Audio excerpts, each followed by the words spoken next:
You too with Zams, your boys that back with another win. Um, Richardson Hitchins tells Jack Catterall you won't be seeing Liam Paro. After Jack Catterall's win, his unanimous decision, I believe, over Regis Prograde, he went to Twitter and started atting all the champions.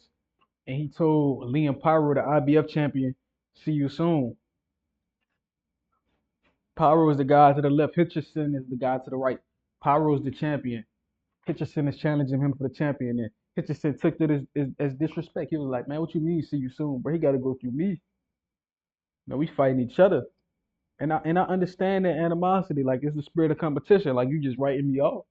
You think I can't get it on? You think I can't beat this dude? I bet. So that should give him more motivation going into this fight. Richardson Hitchens should be motivated going into this fight against Liam Paro. Because if he isn't, he going there too nice. These dudes, they don't care. They don't care about that shit. They don't care about you being nice. They care about a win. And you gotta be rude. You gotta be disrespectful in that ring. You gotta be ruthless in that ring. And I'm talking about Liam Paro. I think Liam Paro got the skills to beat him, but it depends on if he has the heart to carry out those techniques and to use all of them to their best effect. You can have all the skill in the world, but if you don't have any will to go along with it, then you ain't shit. You know. I think pure will can bring you further than pure skill, honestly. And the truth is, Jack Catterall, I think Jack Catterall can be beat. I think if you cut the ring off and you throw hard punches against Jack Catterall, you can beat him. But Regis Prograde was not able to do that last night against Jack. Every time he hit Jack, Jack felt it. You can see it in his face and his body language. He felt it. His body tensed up. He got more defensive every time he got hit. He backed up. He started moving. He don't like getting hit. So I mean, Liam Pyro, I know he beat Sabril because Sabril's style was so it was tailor made to a boxer. And people like Liam Paro did what Devin Haney would do more effortlessly and efficient. I think the person that gives Devin Haney the biggest trouble at 140, that always have the person that was going to give him the most trouble at 140 would be Teofimo Lopez or what's your boy name that just lost Gary Russell. I think Antoine because they are very athletic and they throw a lot of punches. I think that's Devin Haney's kryptonite, having to defend against a lot of punches. Because I don't think he ever tries when starts getting hit a lot. He don't try to break your rhythm. He just tries to keep moving and keep trying to block. But you got to break their rhythm. Otherwise, they gonna keep swinging if there's no threat, no return fire. So I think Devin Haney beats everybody at 140, and I think his toughest fights will be Teo and Gary Antoine. That's just me personally. But Sabril, I think he would have beat Sabril Matias even worse than Liam Pyro beat him. Like he would have embarrassed Sabril Matias because now nobody talks about Sabril. He was the big bad boogeyman against Devin Haney, but Pyro beat him. Now nobody cares. It just goes to show that don't believe the hype. Look at the skills. Watch the tape. See who got more heart, and see what the fight will really look like. Like that's the one thing you got to learn when living in America. When you live, a lot of these countries spend a lot of money on propaganda and mainstream media to push narratives. That's why I don't pay attention to a lot of mainstream narratives. I want to see it for myself. And what I can see is that Liam Paro he pretty good, and Richardson Hitchens he got a good boxing style. So when they combine, it should be very technical. Achoo!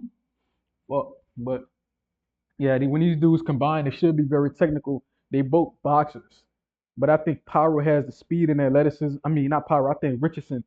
They call him Africa. I think he got the speed and athleticism advantage. But Paro, I think he got a lot more heart because he went head to head with Sabrina Matias, who was killed a man, and he didn't back down. So it's skills versus will, and we're gonna see who come out victorious. I think Richardson Hitchens got more skill, but I think Liam Pyro got more of the will.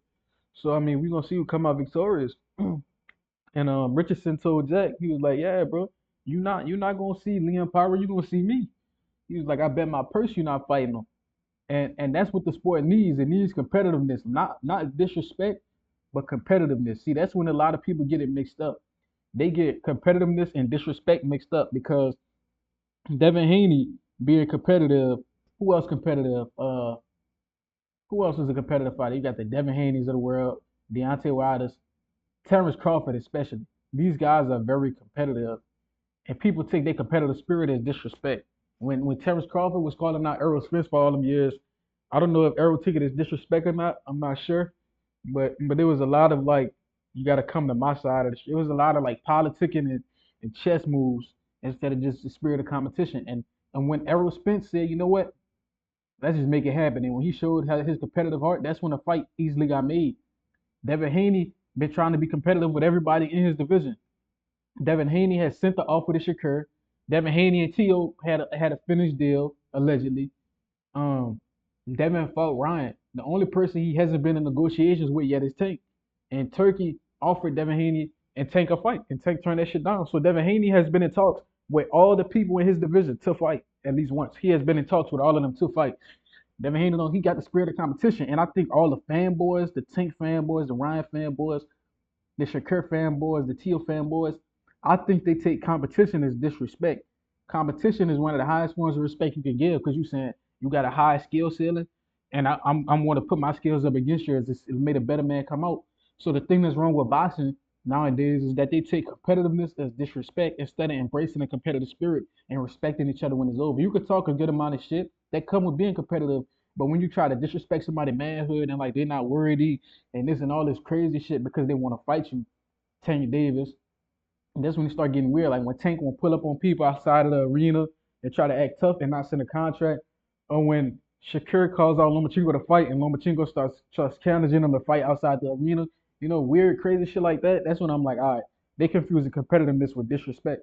And guys like that, bro, you just gotta pray for them because they lost, bro. They don't understand. Like these, y'all the biggest names in the sport. It should be a brotherhood. Y'all should come together outside the media, text each other. Let's make this fight happen. And in the media, y'all can talk shit to each other. Who cares? Build the fight, but make the shit happen instead of like ducking each other. And I'm glad that Richardson Hitchins say this because that means he a live dog. He not coming just to survive. He coming to win. And shit, I hope he take it home. We have to see. But let me know what y'all think in the comments, man. Like, comment, subscribe, and share this. Till next time.